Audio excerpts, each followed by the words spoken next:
This is Saturday Morning Mysteries. And we're your hosts, Alexis and Grace. Hello, everyone, and welcome back to another episode of Saturday Morning Mysteries, where we're your hosts. I'm Grace. And I'm Alexis. And we are currently in our Totally Spies arc.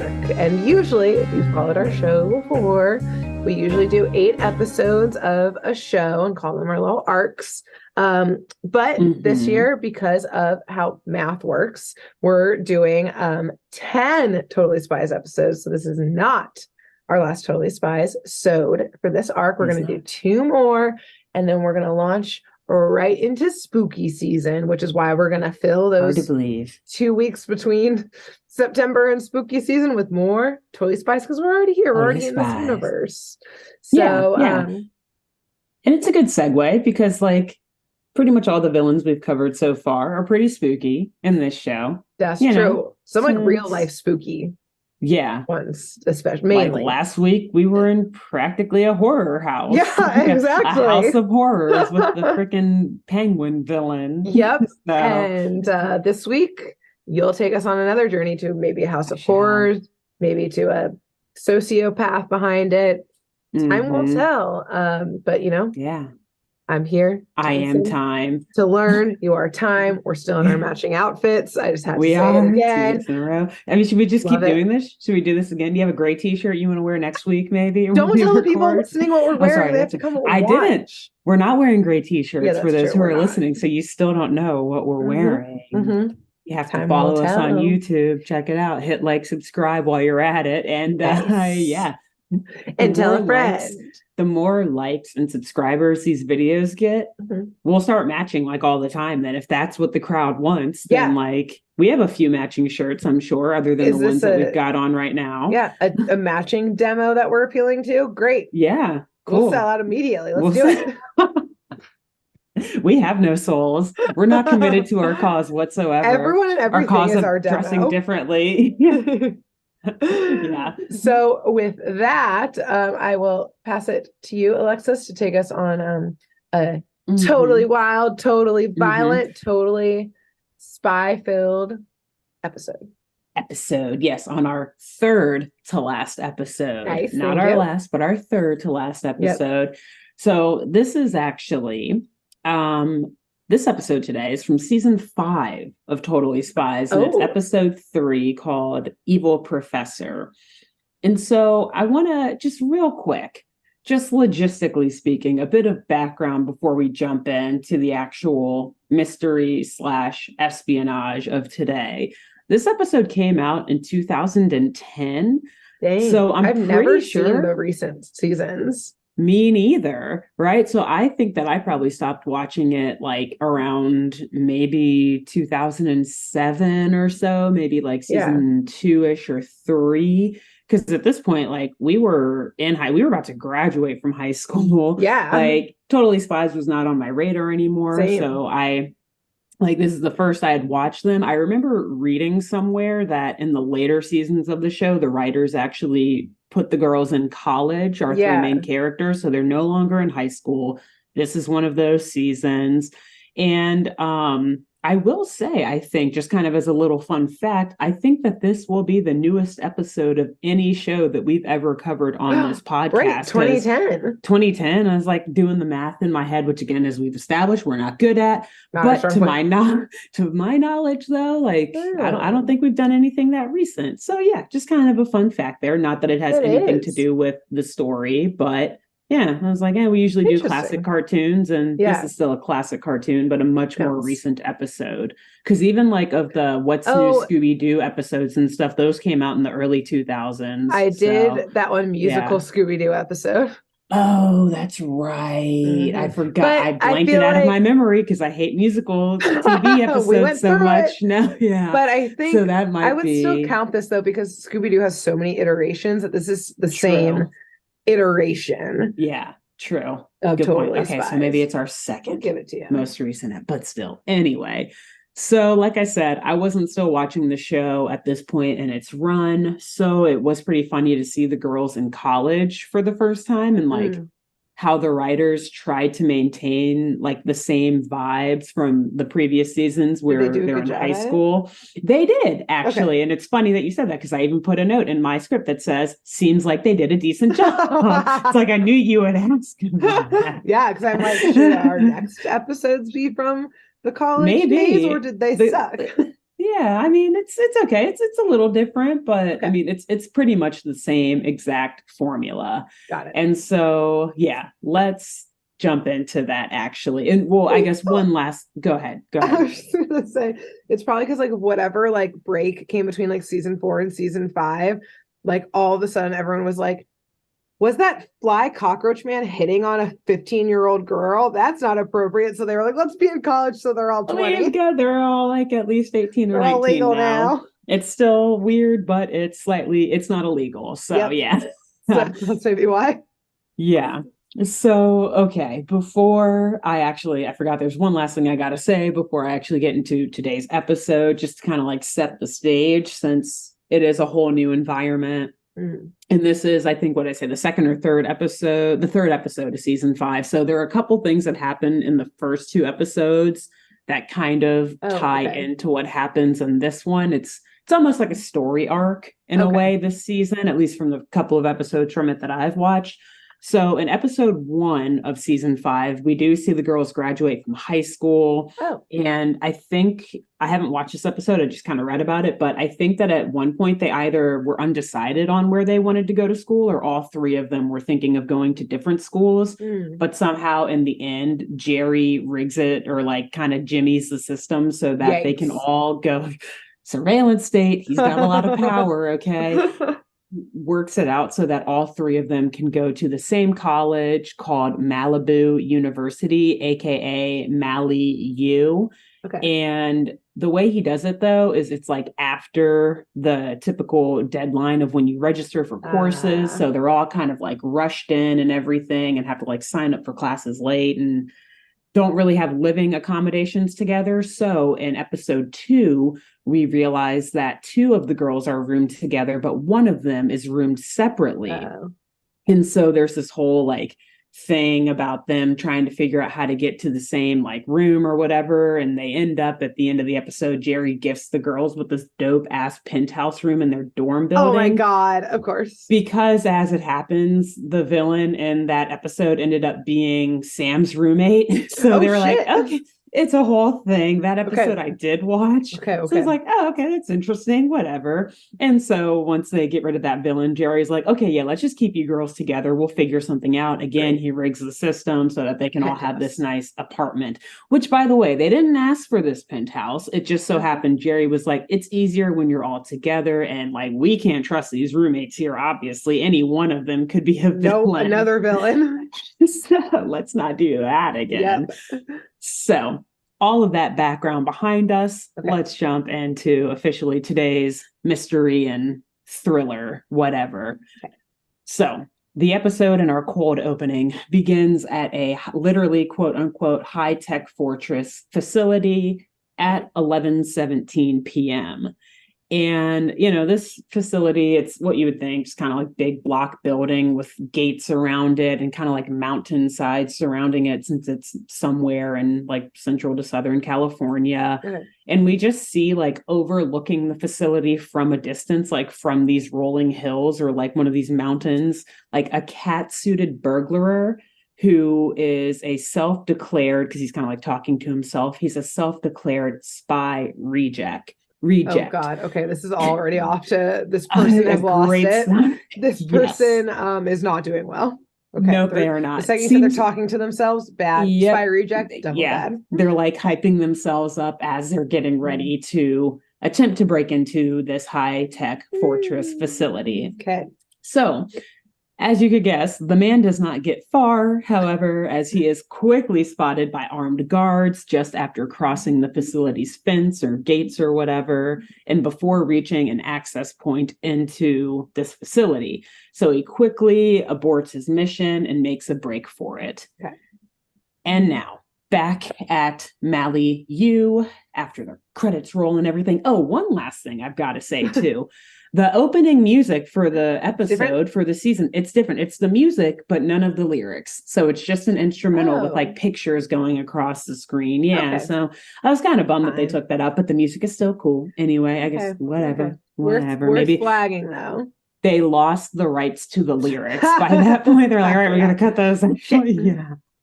So anyway, yes. So once the episode starts now, we are back at Mally U. It's 8:35 a.m. The girls, they're up, they're strolling through campus, enjoying the college life so far. They've got like this brand new dope ass penthouse that I was talking about, has all these great decorations and is just massive place overlooking the entire campus and like the rolling hills beyond the campus. They've got a light academic schedule, probably taking just the easiest 101 courses and have all these breaks in between their classes. And of course, they have the freedom of young adulthood. So they're all happy, talking about what they should do next. Like, oh my God, we have all this time. This is so much fun. And they decide for their first stop of the morning to make a pit stop to check their mail in the common room of their dorm building. But when they open their mailbox, they're surprised to see that not all things have changed in college. A hologram of Jerry pops up as soon as they open the mailbox. They knew they would be there. Surveillance state, Whoop technology is just as good as it has always been. Yep. And so Jerry tells the girls that he's ready to collect this month's payment for the girls' room and board. Oh, shit. Which surprises and confuses the girls even more. And the girls, as I mentioned earlier, tell Jerry that they thought the penthouse dorm room was a Whoop perk. Like, they didn't ask for this thing. He just gave it to them at the end of the prior episode. Okay, yeah, here you go. But Jerry assures them that it's not a perk and they've got to pay up like the adults they are. Which, again, I say is pretty fucked up because they did not ask for this. Yeah. Like, he should have at least warned them. And also, that's part of like Jerry, situation? Also, that's true. Like, room and board falls into there because it is, again, attached to a dorm. This isn't like a separate apartment building. And third, Jerry, you're their boss. If you want them to pay for their housing, then pay them for their services. They don't have an income because of you. There's so much wrong with this. Do they get paid? I guess not, because, so let me say in a second. So Jerry, he gives them until the end of the week to pay up. Also fucked up. Like, dude, you didn't warn us. You're not paying us. And now you're giving us less than 7 days to pay you. Yeah. And two, I don't think Jerry pays them because the girls at that point decide that they have to get part-time jobs to foot the bill and maintain this dope-ass living arrangement. So yeah. I don't think the girls are being paid. I think they get all the free shit from Whoop. Like, you know, when at least in my one episode, they got that platinum card to like shop in Paris or whatever. But like that, they tried to shredded all their shit. Kind of like cancels out. Yeah. So, And Jerry, like if you evict them at the end of the week, you're just gonna have to find them a new place altogether because they're just gonna go back into normal dorm housing. Yeah, where their roommate is a villain again. Right. Like you're just gonna go through this again. So okay. And so I will say, since it's been a while since we recorded before today, I first watched this episode weeks ago. So I did rewatch it last night just to like refresh my memory before recording. And I have some wild speculation that I hope to God I'll remind me hopefully at the end to say like why I think he's kind of fucking with the girls for more than one reason. Okay, like, I'm starting to see a Jerry plot going on like here. A dad life lesson happening or something. We can get to it. Yeah, so we'll get to that towards the end. Okay. So yeah, the girls, they end up landing a job at a campus coffee shop because obviously that's going to help you pay your bills, right? And the first day on the job does not go smoothly since it's probably like their first job ever. It is. It literally is. Like they don't know what to do. And even at the mention of it, I think it was like Alex's suggestion that they even get the jobs, and Clover like screamed as soon as she said it, like, I refuse to work. And like Oh my kind of God. offensively, like you see them imagining themselves working at one point and they're like dressed in like prison outfits and like hammering Oh like my rubble or God. like Like, picking, isn't this what axing at, peasants do? yeah. And I was like, ooh, that didn't age too well. Yikes. But yeah, aren't we all prisoners to our jobs? Just kidding. I love my Uh, new job.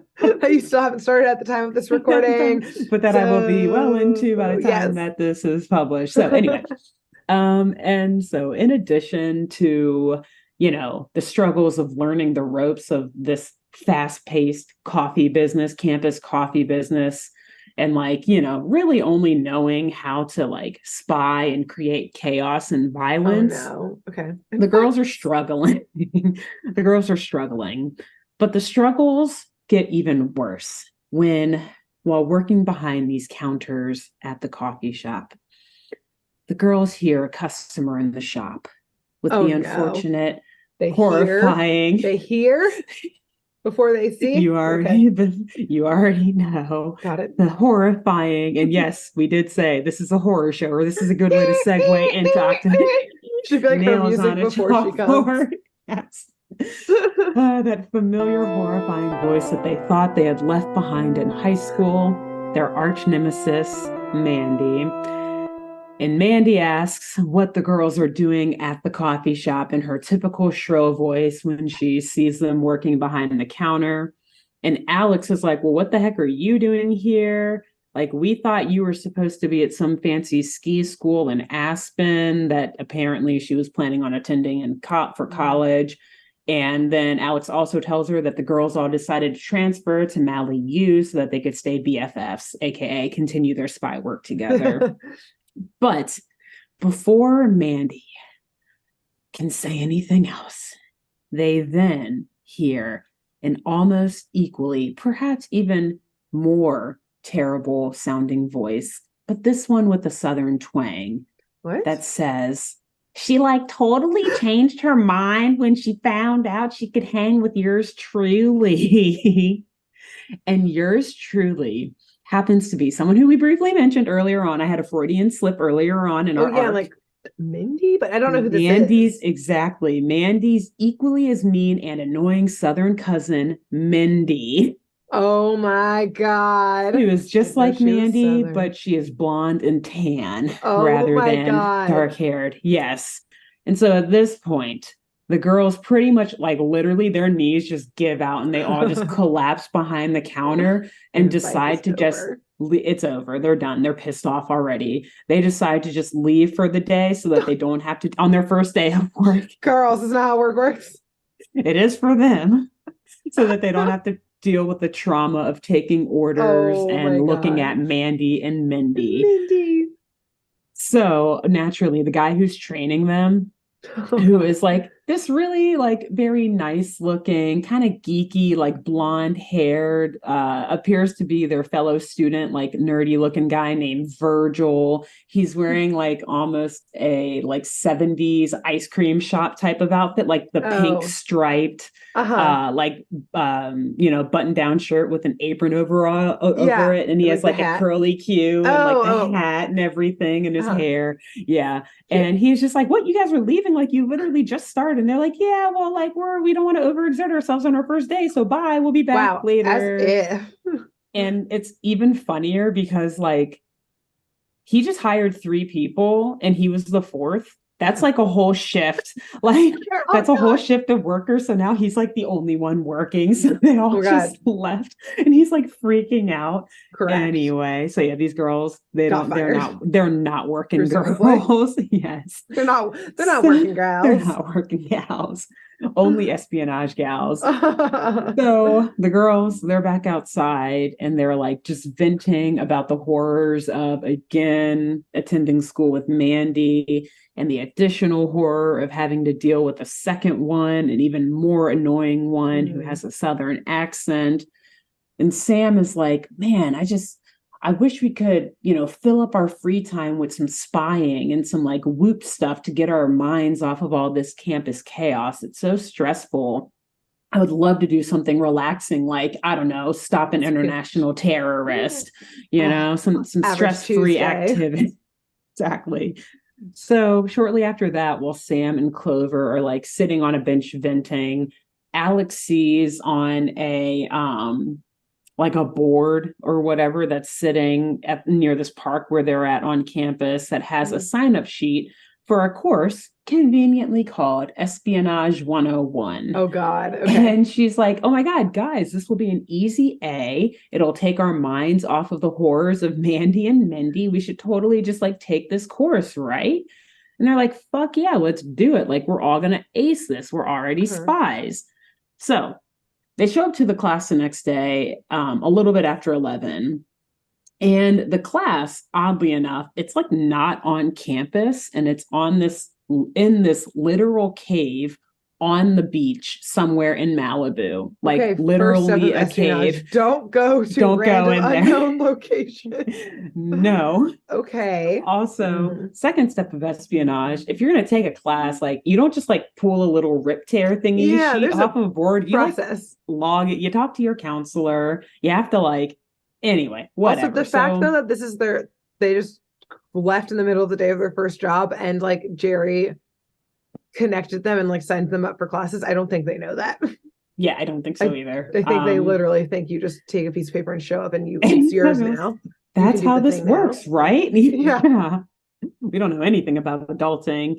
So yeah, Sam though, she's kind of on our page. She's wondering why the class is being offered in like this weird location. But Clover is like, nah, it's probably just more to like give it that spy vibe, you know? It's really it's an immersive course. We've got to like really feel like we're in some sort of spy situation. So the three of them, they stroll into this cave, this literal cave, and they see other students. So I guess other students fell for it as well. We're also stupid. Got it. Yes. Cool. They see a group of other students, but they see no professor. And so they're like talking, thinking, maybe the class is canceled. Maybe we're in the wrong place. Something doesn't seem right. The wrong cave. This is actually home ec. Sorry. This is not Espionage 101. 3 caves over. Yeah. So then as they're talking, though, we see this like kind of dark figure quickly jumping from like rock to rock or stalactite to stalactite, whatever, above them towards the top of the cave. And when the figure stops moving, we see it like front flip right in front of them. And it's this guy, this man, younger looking man, in a very flamboyant and bright suit. It's like, well, it's like a cream colored suit, but with the pink fluffy blouse underneath it, like the frills and stuff coming out of it. He's got like slicked back black hair, these very thick rimmed glasses, and very bright green eyes. And he's like, perhaps you want to recheck your back, spy wannabes, like in this very energetic and somewhat unstable sounding kind of voice. No. Like he's got big main character energy. Let's put it that way. Okay, perfect. And so, yes, he introduces himself as Professor Fremont, the world-renowned secret agent, not a secret anymore. Clearly. And he immediately gets the course started by throwing off his suit jacket and telling the girls to prepare for their first lesson. And so he pretty much just like jumps into like a Chuck Norris style, like roundhouse kick to try to attack the girls. Sir. But these girls are spies. They beat the shit out of him immediately and legitimately tie him up in rope because I guess they always come prepared. They always have rope handy. Probably. I don't know. And this impresses Professor Fremont, though. He's like, wow, if I didn't know better, like, I think you guys were not new to this whole world of espionage. Like, you guys seem like veterans. And the whole class is like clapping and looking amazed and all of that. Like, wow, these are our new star students. Wow, they and the girls kick someone's ass. Exactly. Like, I will not get on their bad side. Yep, exactly. And so the girls kind of brush it off like, us? No. We're just, we're new to this, just like everyone else here. Tee-hee. Yeah. We're just born this way. We're just maybe it's Maybelline. Maybe it's kicking that ass. Yeah. So Sam's like untying the professor as he's telling them that they'd be perfect, or the perfect team for a little class demo or field trip, perhaps, that he's got planned, in which he and the girls would recreate a famous spy event from the past. Okay. And the girls, they're super stoked for the opportunity, and they excitedly accept his offer like immediately. And so later that night, we see the girls and Professor Fremont staking out the same high-tech fortress that was seen at the beginning of the episode. Professor? Have you checked the directory that he is a professor? Like, put a pin in that. Yeah, I've got. You got a lot of pins. Kids are so stupid. And also, like, was any of this stuff written in the fine print on that flyer that Alex saw? Like, you will be assaulted by this professor. Right. He will try to hit you. You are allowed to hit him back. Yeah. The campus is off campus, or the class is offered off campus. In multiple spots. There will be after hours field trips. Like, right. With the professor alone. And you're like, can we rent a textbook, or is it buy only? Yeah, right. What edition do I need? Will we have a final test or final project? Yeah, exactly. Like you said, what's the syllabus? What's the grade breakdown? Yeah, how much of a percentage is my grade based on this field what's attendance trip? In this? Exactly. In this field trip. So anyways, the girls, though, at this point, they're in like all black cat suits, while Fremont is still in his like vibrant, like pink fluffy shirt. Yeah. Okay. So he gave them outfits. They procured I guess. Did he size them? Did he like get their measurements? I don't know, because they fit perfectly. Yeah, true. This is true. This is how they had to age them up to college years now. Okay. So Clover says that the professor seems to have put together quite the recreation, saying like, this facility looks so real. These cat suits are super dope. Like, you put a lot of work into this, Professor Fremont. And I will say, hilariously, he's like, yeah, your Mally U tuition dollars at work. It's pretty funny. College is over expensive right now. And it's like, oh, yeah, that is probably what they're spending it on. Oh, because we're building a military facility. Cool. Exactly. For this one course that's not even offered on campus. Yeah. They don't have sports teams at Mally U, apparently. So, like, they got to spend that endowment somewhere, right? So Fremont, while looking at the facility through binoculars, he explains the mission to the girls and says that 20 years ago, in an event dubbed Operation Vulture, a double agent breached security at a compound similar to this one and stole a lethal weapon without being detected, which is why this is considered to be the most impressive undercover job ever executed in the espionage world. Okay. And the girls, they're looking a little nervous, like, oh, well, Professor, where do we fit into this? Good question. They're finally asking some. Good. We'll late. Okay. But, better late than never, I suppose. And so Fremont, he pulls out this map of the grounds and the facility and tells them that they will play the infiltrators and attempt to retrieve the weapon, though he doubts they'll be as successful as the real spy was. But these girls are like, please, we've been spying forever. We were born with the spy gene. Obviously, they don't tell Fremont this, though, because they think it. Exactly. They all kind of have that look in their eyes, like looking at each other like, we got this. Yeah. And they immediately, without even like saying, okay, got it, or like understood to him, as soon as he finishes briefing them, they just spring into action, like running full speed downhill towards this facility, easily just like running front flip over these security gates, outrunning a group of security guards that are chasing them once they get past the gates. It's time to ask questions again. They just climb their way up the drain pipe and to the roof of the building, where they can access the inside by a skylight. And as they're doing this, they seem impressed, like kind of, recounting all that stuff, like, Professor Fremont, like, he put a lot of effort and thought into this recreation. Like, this is very authentic. Look at those guns. Look at those guns. Those were real guns they were firing at us, girl. Or like, I assume, like, bullet holes were in the building after we outran them. Those security spotlights are like super bright, like real spotlights. One grazed my shoulder and I'm actually bleeding. This is like real blood coming out of me, guys. This is not prop blood. Amazing. Like no dollar was wasted on this set design. How cool. So they enter the building through the skylight, and the three of them, they're like sneaking around the rafters near the ceiling of the facility, and they see a group of guards surrounding this large metal crate down below on like the floor of this warehouse. And they're like, okay, the weapon must be in there. So they decide to go even more undercover and in disguise so they can just like easily waltz down to the warehouse floor and grab the crate, I guess.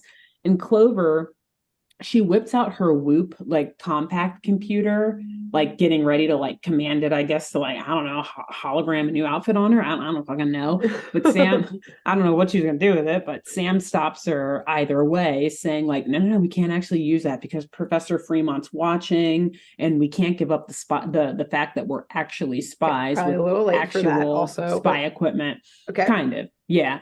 So instead, Sam and Clover, they like look around the warehouse and they find this locker room, and they just steal clothes out of a locker and dress up as like a guard and a scientist. And I know it's a scientist because it's a white lab coat. We've addressed this before. That is their uniform. That's my next question. Yeah. How do you know it's a scientist? Are you just assuming? Oh, you know. Yes. Nope. It is a fact. And they make their way down to the floor, the warehouse floor.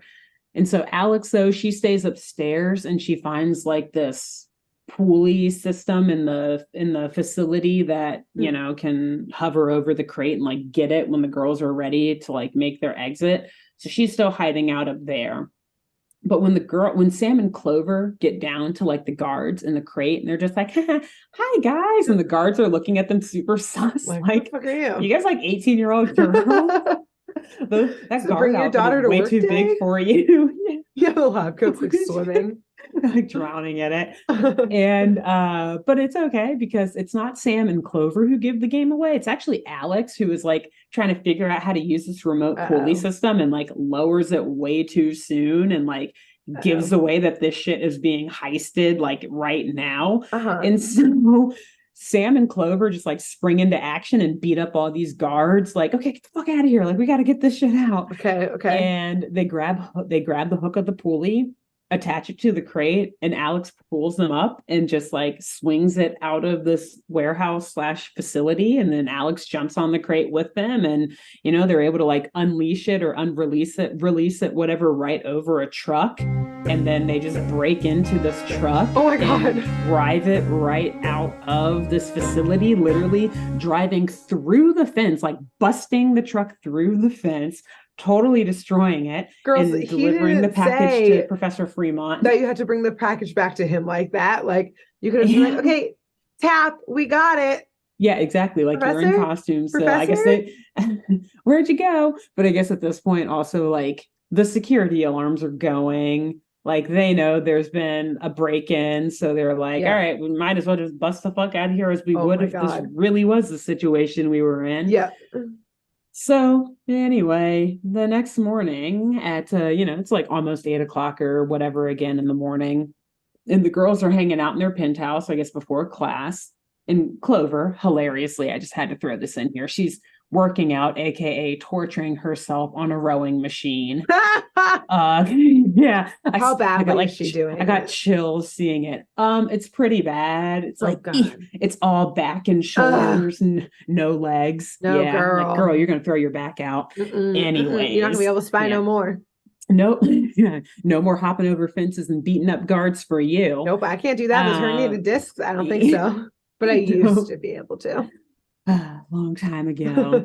But anyway, yeah, so Clover's torturing herself doing that while like Sam and Alex are just eating breakfast or whatever. They're like, yeah, fuck that, I'm not doing that shit. And they're all still like pumping with adrenaline though, which is probably why Clover is like going after it. Yeah, like super stoked from acing their mission the night before. And Sam is like, well, yeah, that was fun and everything, and we kind of crushed it, but wasn't it like a little weird that Fremont was like so excited to get the crate from us as if, there was like actually something valuable in that crate? Yes, good. And Alex is good question. Again, asking questions. Too late to ask them, but I'm glad you're asking them. Yep. And Alex is like, yeah, I mean, he's probably just like super stoked to have 3-star pupils, like 3 students that are just as talented as him in his class. Like, right? Yeah. Right? Oh God. Right? Right? Clover, right? Sam, right? There, anyone want to agree with me? No. And then before the other 2 girls can agree with Alex's point, we hear a man's voice shouting through a megaphone from outside of their penthouse window, saying, "Stop what you're doing and put your hands in the air right now." Oh no. In multiple helicopters, we can see, because I didn't mention it before. I said this penthouse is dope, but like it's got like 2 walls almost of just floor to ceiling windows. Yeah, just like beautiful. But the view is not beautiful right now because we just see helicopters like surrounding them. Okay. And at first, Clover is like thinking that these are Whoop agents getting ready to kick them out of the apartment for not paying their rent. She's like, hey, Jerry gave us till the end of the week. What the hell is this? But Sam looks closer and she's like, guys, those are not Whoop helicopters. And so they all decide to just book it, aka fugitive status. Oh God. Again. Right. And I was gonna say they can't reuse the excuse of we were cloned and it was us. Like, nope, like this was real time. You. Because they know how to be fugitives from they're pros. When we were children back in high school. Those were the days so many years ago.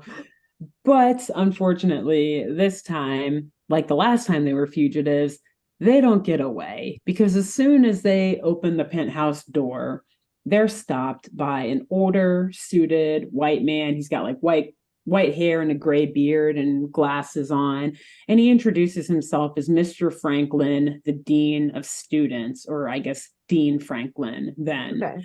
And he tells the girls, push him the fuck out of the way. I'm like, yeah, you're not in a helicopter with a gun. Bye, nerd. Yeah. He is surrounded by agents, though, too. Like, yeah, it's like him. I was like, kick his ass and go. I nerd can't stop you. Like, please, fuck out of here. Like, take his glasses off and throw them. Ha, now you can't see. Run away. Visible. Yeah. But no, he tells the girls that the government agents are placing them under arrest for stealing what is called the Inflatus project. Okay. And the girls at this point are super confused, like babbling and stumbling over their words, like the what, the who, the what, you've got it all wrong. And the dean is like, no, stop playing dumb. Like, where is the weapon? You need to turn it over right now. But the girls just continue to like babble some sort of innocence to him. Like, but it's not us. We don't know what you're talking about. Uh-huh. And Sam's like, wait a minute. This happened last night. Yeah. Are you, by chance, Dean Franklin, are you talking about the crate that we gave to Professor Fremont the night before, or last night? And unpin that thing you said before about looking up the professors and stuff, because Dean Franklin's like, who? Yeah, go to Rate My Professor. See if he's on there. Is he on there? Is he on there? I'll admit, though, if he was on there, he would have like a couple of the like hot peppers. He's pretty good looking dude. And he's got a good sense of style, too. He's young. He's got nice hair. Yeah. I don't know if he would be like, I don't know if his teaching style would be well appreciated, but like, the kids would probably find him attractive in this cartoon fictional story. Also, like, how fucking terrifying if you're the dean and like all of a sudden you found out that like that's not a professor here. Like, that's like a haunting. Like, yeah. You went to a cave with other students, and this guy's not a professor. Yeah, exactly. Like, excuse me, what? Yeah, so that's such a good point that I didn't even think about, because it's fucking scary. It also appears that Dean Franklin's not even considering this. Oh, yeah. I guess his understanding is that the girls are just flat out lying to him. Like, they stole this thing. Professor Fremont doesn't exist, blah, blah, blah. Exactly. But like, it's like a fucking wild thing to make up. Like, I think you should probably look into this, but it's nowhere even on his radar now. Like, he's more like, I'm doing what the government agents tell me to do. You guys are lying about. Yeah, true. He's like, I'm a dean. They have machine guns. What's the plan? Like, They will kill me if I don't just apprehend you girls right now. I know so knowledge is power, but so are bazookas. Bazookas are slightly more powerful. On a so helicopter? They don't care what you know. Sorry. Yeah. So, yeah, at this point, Clover's like, Professor Fremont, our espionage 101 professor. And again, Dean Franklin's like, yeah, there's no such course or professor at this institution. Agents, cuff them. Oh my take God. them out of here. And so the girl, and then before though they walk the girls out, he's like, and by the way, you girls are officially finished at Mally U, aka like you're expelled, whatever. Ruh-roh. This is bad. This also, is bad. sir, wait until they've been convicted. Exactly. Innocent until proven guilty, sir. Exactly. And I will also say all of this was done without any sort of Miranda rights being read to them. Of course not. No, and they've been under arrest here. So all this stuff can be tossed out. And girls, get yourself a good lawyer. Yeah, it's going to get tossed out. Call Jerry. Exactly. It'll get tossed out, all of this. So the girls, though, they are indeed placed in like a jail cell, or I guess it's a jail cell since they haven't had their day in court yet. It's like, not to say that it's like a nice jail cell, but like it's got bunk beds, it's got a toilet and a sink. It's like exactly like a Malibu jail cell, and even like a small barred off window too, so they can kind of see some sunlight. But they're freaking out about what's going on. Like one, that they've got kicked out of school, kind of so far. Two, that this Professor Fremont dude is clearly not actually a professor, and that Espionage 101 is not a course. So, shoot, now we're going to have to actually sign up for a real course. And then also three, that they're supposed to have a shift at the coffee shop again today, that they're not going to be able to show up. You were absolutely fired from that job already. Oops.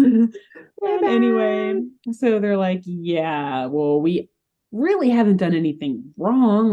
We swear we thought that this was our professor telling us to do this. So Alex is like, well, it is kind of weird that a world-renowned secret agent would be teaching a college course. Glad you're thinking about this now. Would have been better if you thought about it yesterday morning, but okay, that's cool. And Clover's like, yeah, and I guess if he was world-renowned, we would have heard of him. Right. When you said world renowned, I was like, are they reacting at all? Are they fangirling? No. Yeah. You guys are deep into the global espionage world. You would know. Yeah. And also you have access to files on almost all spies. And this dude had an American accent. He wasn't a foreign agent or something. Yeah, so you could have figured it out. Exactly. And Alex then admits that it's even weirder, Sam then admits it's even weirder that we haven't heard of him. Why is he calling himself world renowned? Can we call Jerry in here?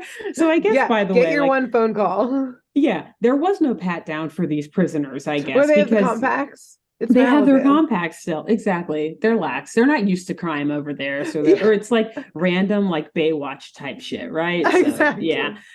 Whatever. So they call Jerry. And as soon as Jerry can see their visual, he's like, oh my God, you guys are in jail. What happened? Hold tight. I'll be there in just a second. And in my mind, I'm thinking Jerry's going to have a word with the government and these agents or whatever to clear their names, assert their immunity that I assume Loop agents have, right? Yeah, it's blanket the immunity. Legal way. Exactly. Loop immunity. But no, just like your episode last week, Jerry goes hardcore spy mode. He fucking blows a hole through the ceiling of their cell. Oh, and no, personally Jerry. escorts them out in a quick and easy, although very messy jailbreak. And not subtle. Not subtle at all. And this is not helping their case that they are spies.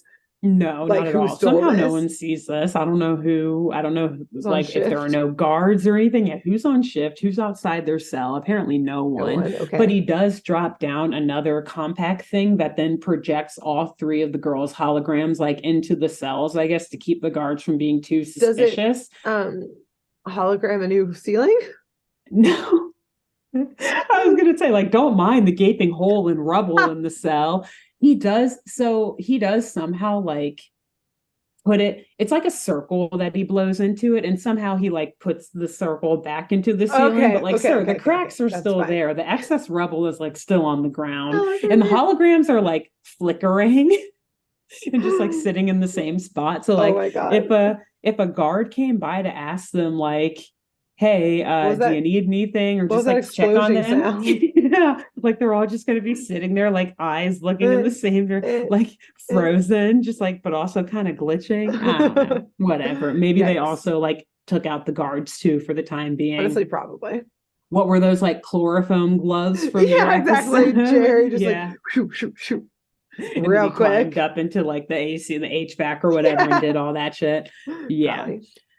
So anyway, before we see the girls and Jerry like catching up, we go back to the Espionage 101 cave, and we see Professor, quote unquote, Fremont opening up the crate from the high-tech fortress that the girls got for him the night before.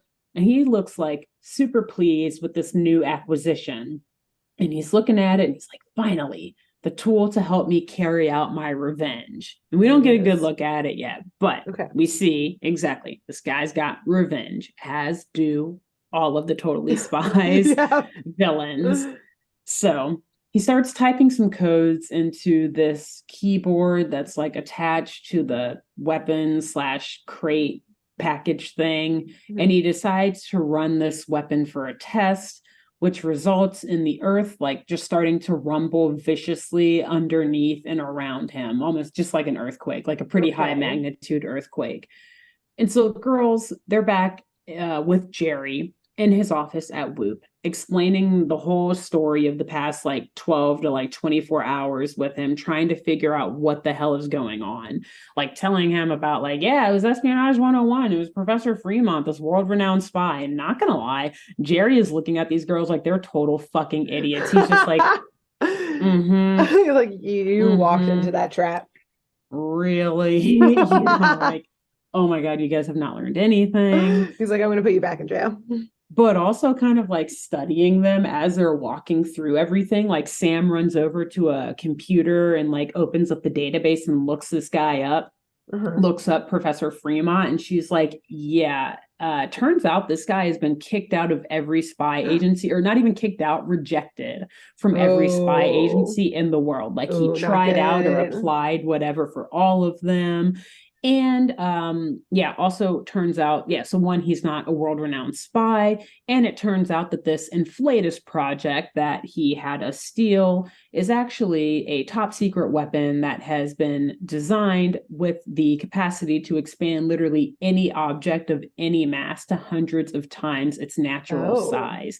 And Jerry's got like, he's already got pulled up like the whole schematics on it and like pictures of it and everything like behind him.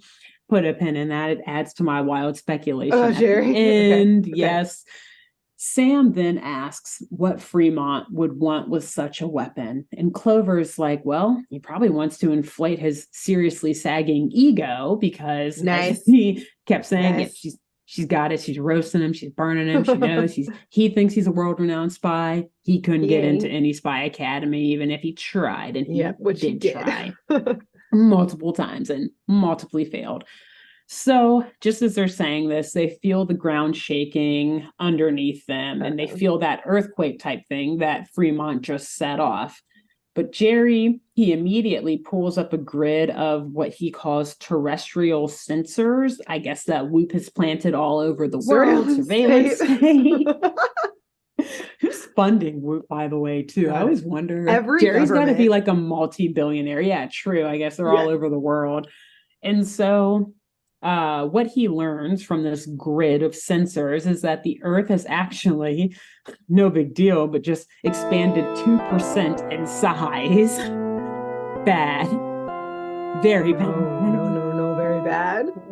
And the girls realize that Fremont must already be carrying out his plan. And Jerry's like, clicking on his keyboard, looking at these sensors and stuff. And he detects that the source of the activity is near Mali U. And so he sends the girls to go stop Fremont. And he equips them, though, first with our gadgets for the rest of the episode. They've got the Whoop jet, no big deal. He just gives them the keys. Like, by the way, just use that, please, for this mission. Don't go off on shopping sprees. They've got yet again the underwater power walking apparatus that's inconspicuous, aka the Upwaddies, which again was in my last episode. I think maybe one of yours as well. Basically, just a jet propelled scuba suit. And they've got the self-propelling exploding ink pen and the ever-expanding bubble gum. So got Willy Wonka at the end. Yeah. which girl was it that did the bubble gum? Was it the Veronica? What was it? No, whatever. I don't know. Yeah, because one of them had, I forget their names. The lasting gobstopper. Gobstopper, that's what it was. Yeah. Well, this is the ever-expanding bubble gum. Be careful with it, girls. So they take off in the jet and they head back to the cave where the sensors detected the earthquake or like the epicenter or whatever of the earthquake. And they land the jet just like on the water. They throw on the Upwaddies and just kind of scuba dive or like swim their way in closer. And when they enter the cave, they see the inflatus machine, which really is just like, it's like this rectangle with like lights and buttons on it on like 4 little legs with like a satellite type thing sticking out of the front of it. And it's kind of small too. It's like not even up to their knees really. But this thing is just like sitting out in the cave, and one of the girls like puts their hand on it or whatever. Like, yeah, feels like it was just being used. Like, I guess it's warm or something. I don't know. Okay. Sure. It's like a car. We'll take it. Yeah. And so right as they're saying this, Fremont sneaks out from behind a corner of the cave, sporting one of those sleek all black cat suits. He took off his suit now. He's ready for action. And he confronts the girls saying that, haha, I knew it, or now I know why you were able to carry out the mission, because my star students are real spies. Interesting. Yeah. And so the girls, they're now ready to fight. They're like calling Fremont a phony, saying that his next step is going to be in the Whoop jail. And Fremont's like, please, you have no chance of ending my revenge mission to make Earth explode. Which, as we ask in every episode, who hurt you, dude? Who hurt you? Damn. Okay. And even crazier, Alex is like, wait. So you're going to destroy the entire Earth, the thing that you currently are on. Yeah, so it's a suicide mission. Exactly. To get revenge for your lack of an ability to be a spy. Yeah. And Fremont, even crazier, and kind of as a callback to my, I think, first episode, he explains that he is going to destroy the Earth from the safety of a spaceship that he's created. Of course. What? Who's funding him? I don't know. Actually, I know. No one. Because when the camera pans to this spaceship it's like a scrapyard style spaceship. Oh no, so he's crazy. He's crazy. He's okay, so crazy. He's like as this is a rocket. I can do this. And as the girls are looking at it, literally pieces are falling from the spaceship. Okay, so he's not doing well.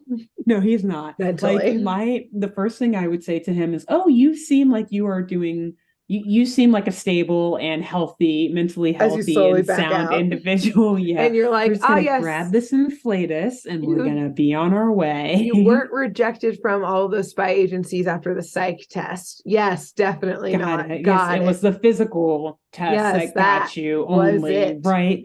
Dark colors on the psych test. Cool. Yes. Cool. Uh-oh. No, the girls do not treat him tenderly at all. They literally just start laughing in his face, roasting him, saying, who the fuck built this spaceship, dude? You're not going to get far in that at all. It's a piece of shit, literally, in more appropriate terms is what they're saying. Yeah. Fremont, though, he obviously has not, he's definitely someone who has been bullied a lot, and he still has not been able to grow the thick skin to just brush it off, because he snaps at them and is just well, fine, instead I'm just going to steal your jet. And so he jumps into action to make a break for it and run out of there. But the girls, literally, they just trip him. He just falls on his face before he can get to the machine.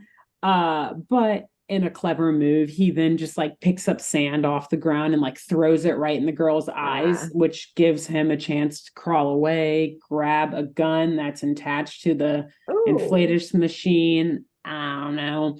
He like throws a clam at the girls and then inflates it with the machine, and it like grows exponentially and just closes right on the girls and like traps them in the cave as he then runs off with the machine, which I guess also the girls left the keys to the jet in the jet because he just gets right in it and takes off. Yeah. Honestly, they're like, oh yeah, it's safe here in the middle of the ocean. Like it's fine. Which also, I don't know how the fuck he got to in the middle of the ocean. Maybe, I don't know. Maybe he's one of the bodies. Yeah, that too. There we go. Who knows?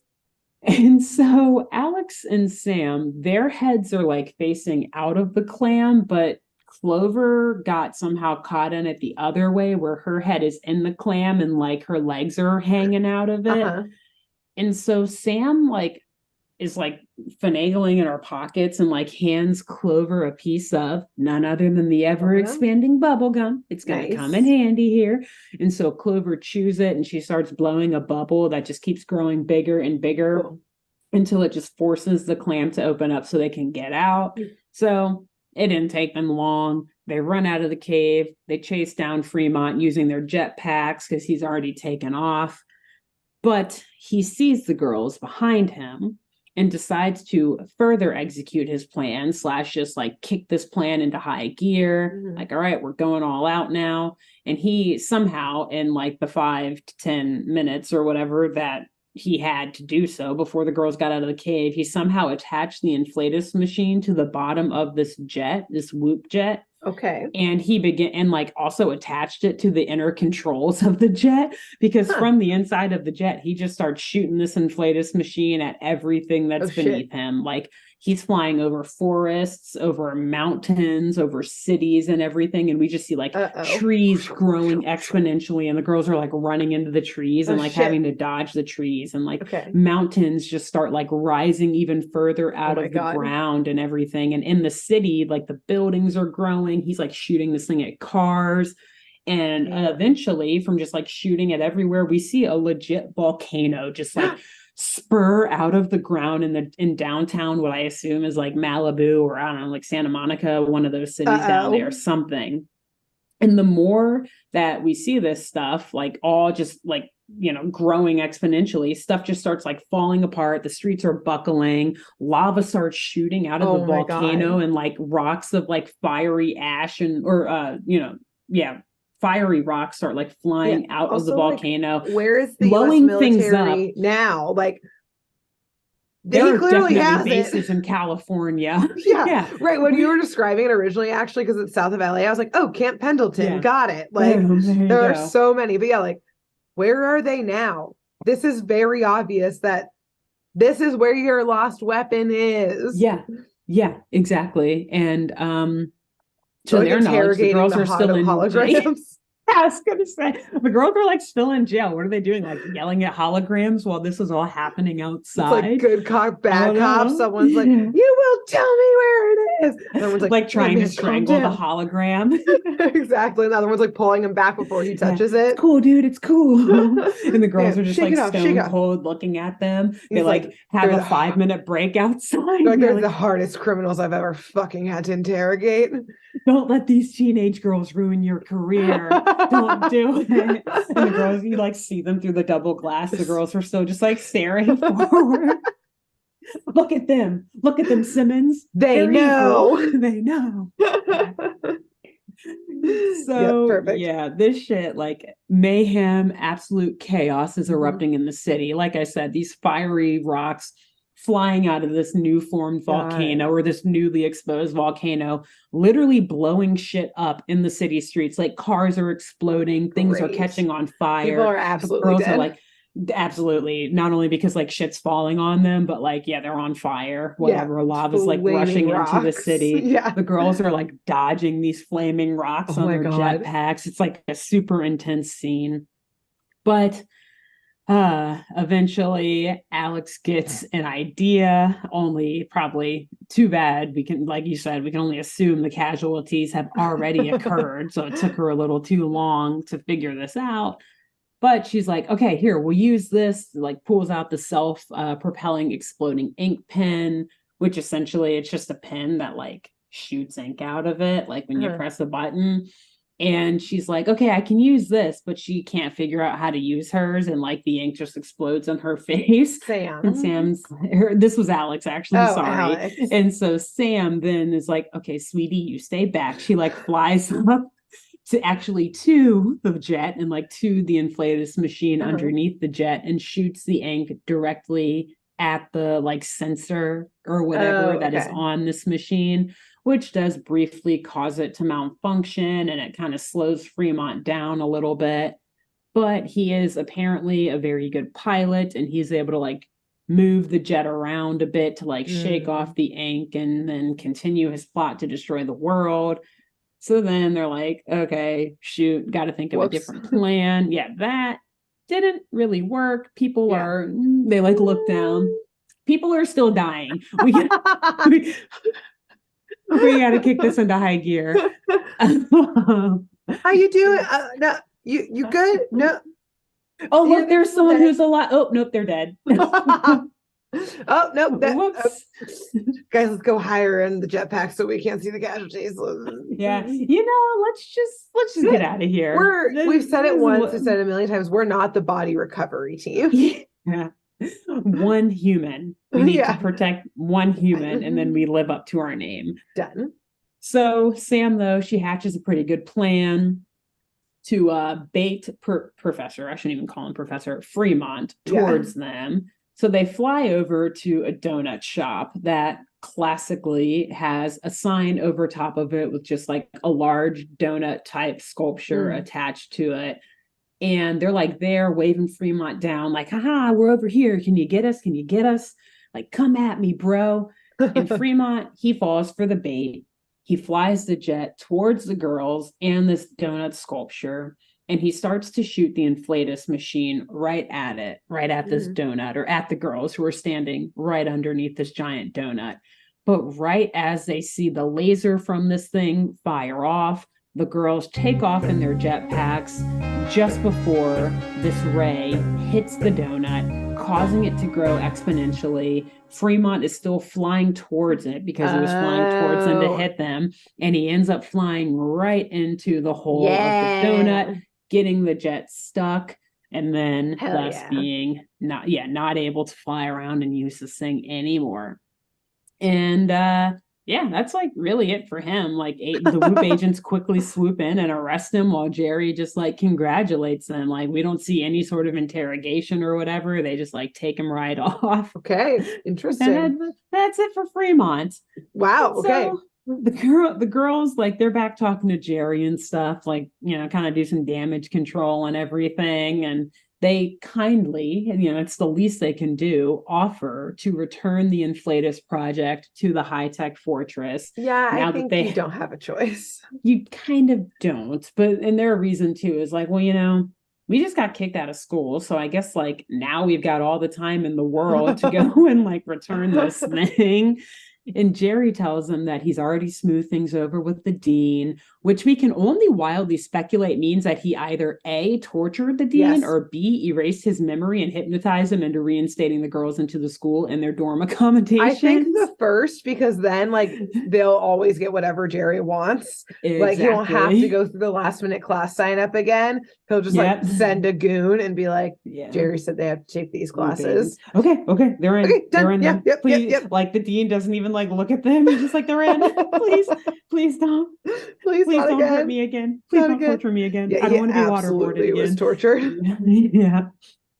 So anyway, Jerry's like, smooths all that over, so you guys can go back to Malay U like tomorrow, like immediately, pretty much. And the girls are super happy, like, yay, awesome, like, thanks, Jerry. And just as Jerry either erased or, tortured, whatever, the dean erased his memory or whatever, he also tells the girls that he's erased the rent on their penthouse as a gift for their services, which is fair. Yes. Totally fair, and should have just been what he did at the beginning, from the jump. And so the girls celebrate even more now that things are back to normal. They're like, fuck yeah, we've got our dope ass penthouse back. We're back in school. oh shoot, that's right, though, we do still have our jobs back at the Oh my coffee God. shop, which they were not fired from, I will say. But they're like 18 hours Miraculously. late to the second shift. Exactly. So after they get all settled back in, they make their way back to the coffee shop to work, which again at this point, like, it's kind of irrelevant now that the penthouse is free. Like, they don't have to do it, but they're like excited to show back up at work or whatever. Because they like want to be normal.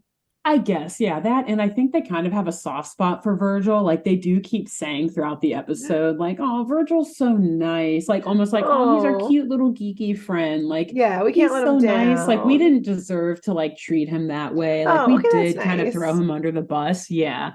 So they get back to the coffee shop to work, but they realize that Virgil has replaced them with Mandy and Mindy. Oh my God. And the girls are pissed because Mandy and Mindy are like making fun of the girls, like for losing such a dope job. Sure, right. Virgil's like, wow, no one's ever wanted to work here. This is cool. Yeah, like competition between all these popular girls. Like, right, that's awesome. Yeah. And so to impress Virgil and get their jobs back, Sam sneakily takes out of her like purse or whatever, her pocket, like a miniature inflatus gun, or like the gun that was attached to it. I guess they like either haven't returned it yet to the fortress, to the high-tech fortress, and or like real quick whoop like duplicated one. Like, before you return that, like, we need this technology. Yes, probably. So it's like, which again, adding to my wild speculation that we'll get to in just one second here. Okay. And they like take out a coffee bean and shoot the bean, causing it to like massively grow right in front of them. Also not subtle whatsoever. Yeah. And Virgil sees the bean and he's super excited and freaks out like, oh my God, you guys are rehired. Like, this is enough coffee to last us for days. What? It doesn't make sense. It doesn't make sense. Because this is one thing I have issue with in this show. Is the giant coffee bean getting them their job doesn't back. Make sense. No. But Virgil is happy. He's like, this is great. Now we don't need to order more beans for like a month. We can grind this up. This one bean, I guess. Like shave it. I'm not gonna mind the fact that you just did this, defying the laws of science and physics. And yeah, I don't care. Are you spies? Are you, don't care. What is this? Don't care. Thanks for you guys bean. Are rehired. Mindy, you're fired. Wow. He's a lot of Last thing I'll say, I guess so. He not only does he manage this shift, he owns this place. This is Virgil's coffee shop, right? We got cute.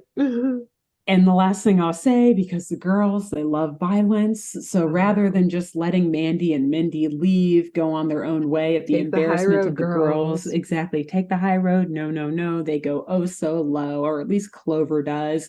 She grabs a fucking frying pan, Grace, and just like in cartoon/anime fashion, like bats Mandy and Mindy right out of there. They like go flying out of the restaurant while like Virgil and the girls are like all celebrating, like, yay! Oh my God. The episode. Yeah. What? Yes. Wow. So that's so wild, but we need to hear your wild speculation. We do need to hear my speculation. So, okay.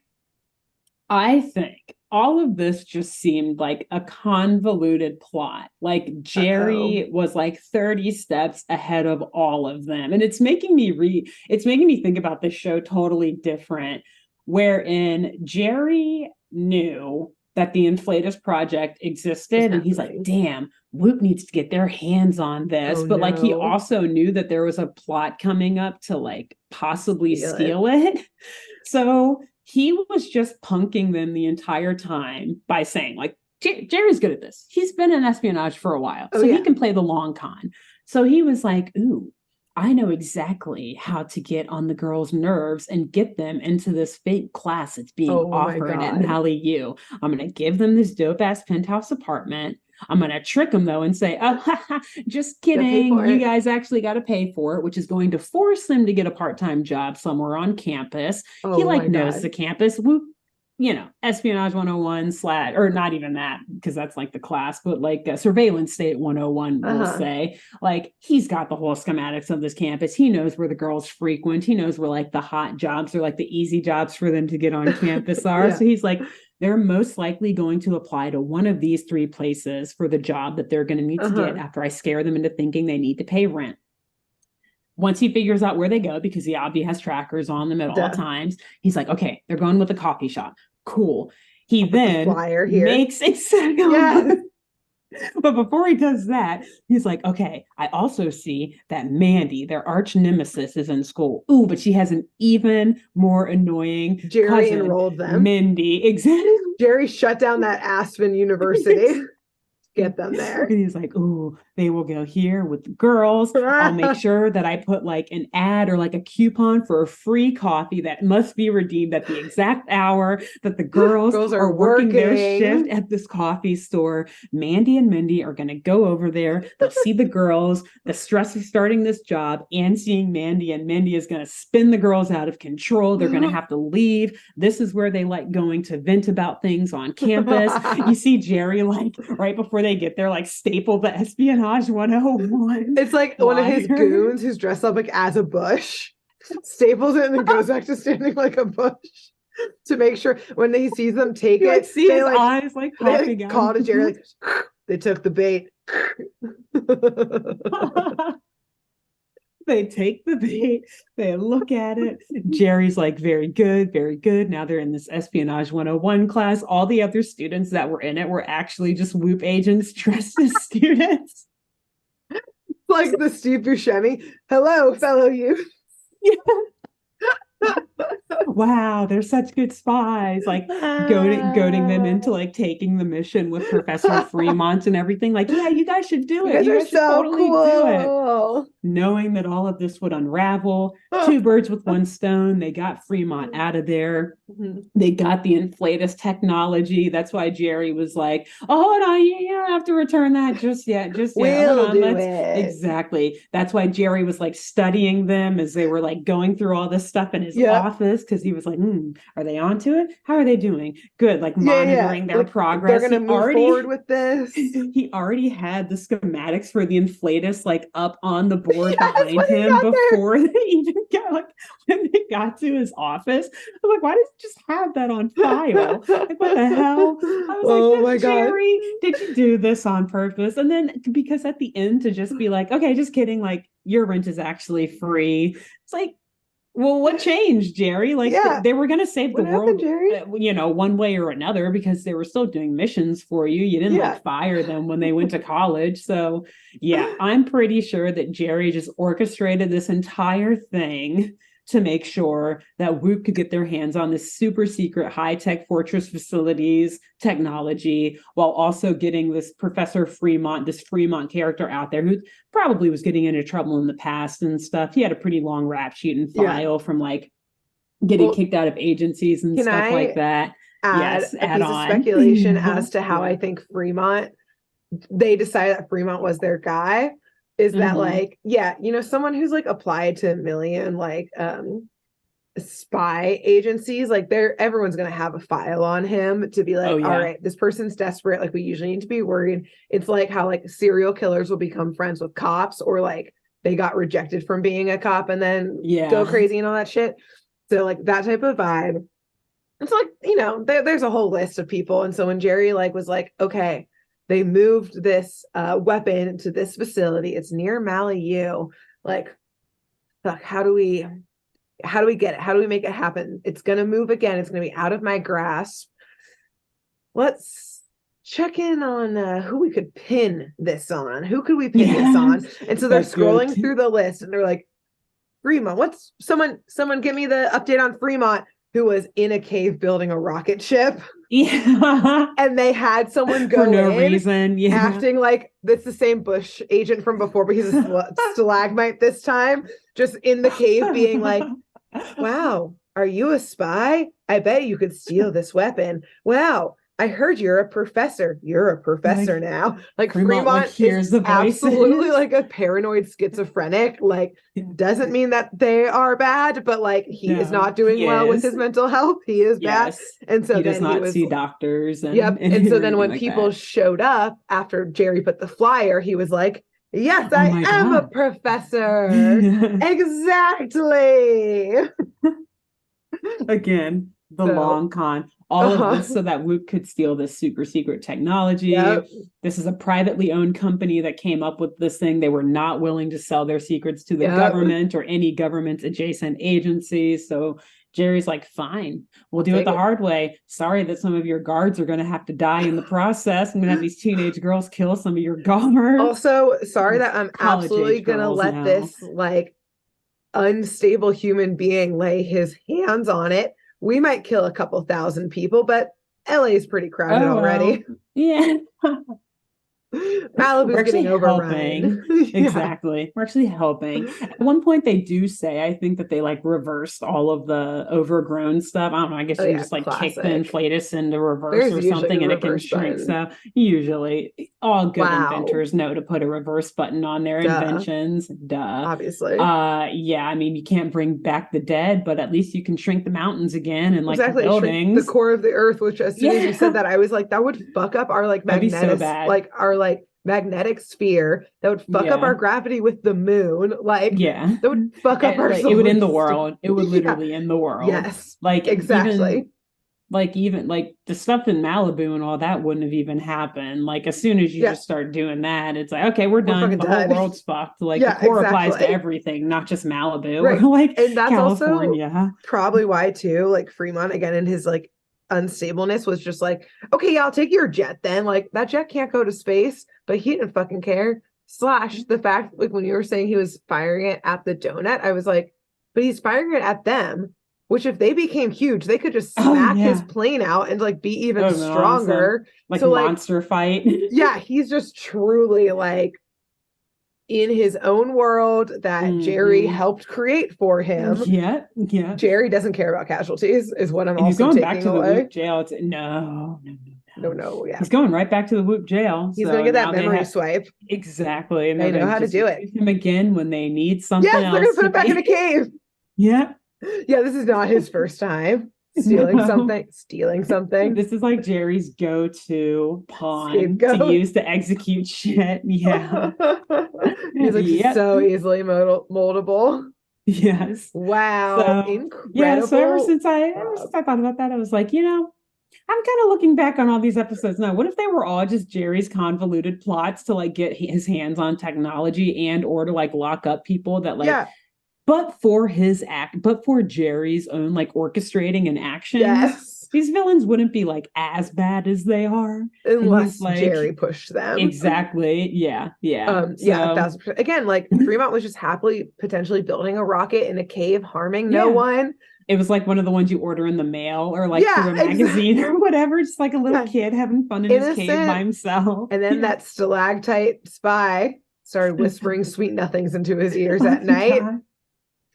Off the rails. It's so funny. Just seeing like a spy in a bush. You just like see his eyes pop out. They took the flyer. And then immediately pulls down the flyer sign so no one shows up to the class. No one else with them and the other agents. Yeah. Wow. I'm on board for this. Yeah, absolutely. Great job. Cool. Incredible speculation that is fact now. It's fact now. That's canon. I hope that's how they approach the reboot when they get to it. We'll send them this episode. That comes out next week. Exactly. Nice. Cool. So, until next week for our second to last Totally Spies episode, keeping this one going for a little bit longer than our usual arcs. Who should they tell about this podcast?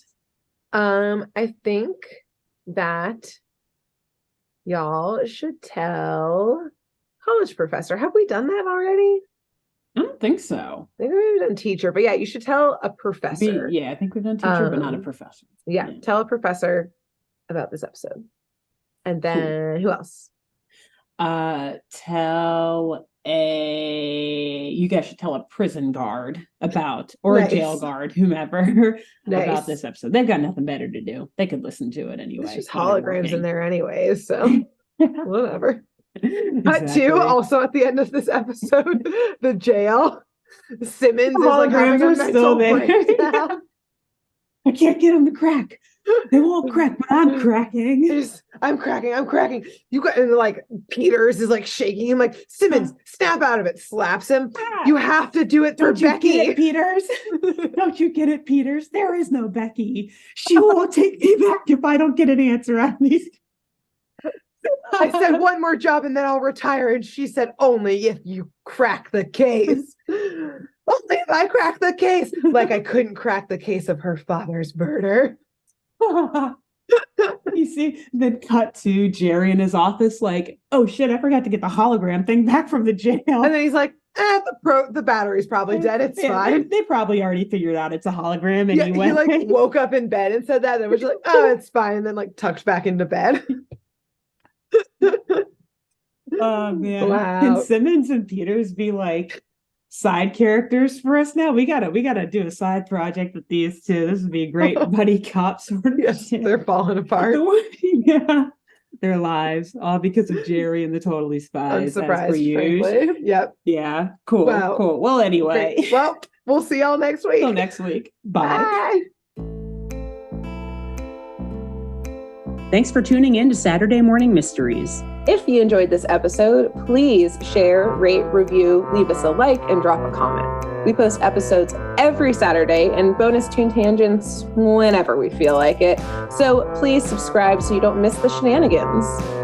And if you want to follow us on YouTube, click the bell under the YouTube subscribe button to receive notifications when new videos are posted. And if you want to subscribe to the podcast, we have no idea what you're listening to us on. So just hit the big subscribe button on whatever app you're using. We believe in you.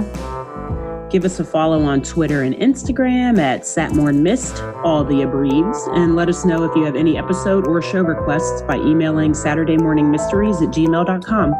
Thanks to Jenna Kendall for the logo design and to Ava Sakiki for the music used during this week's episode. See y'all groovy kids next week on Saturday Morning Mysteries.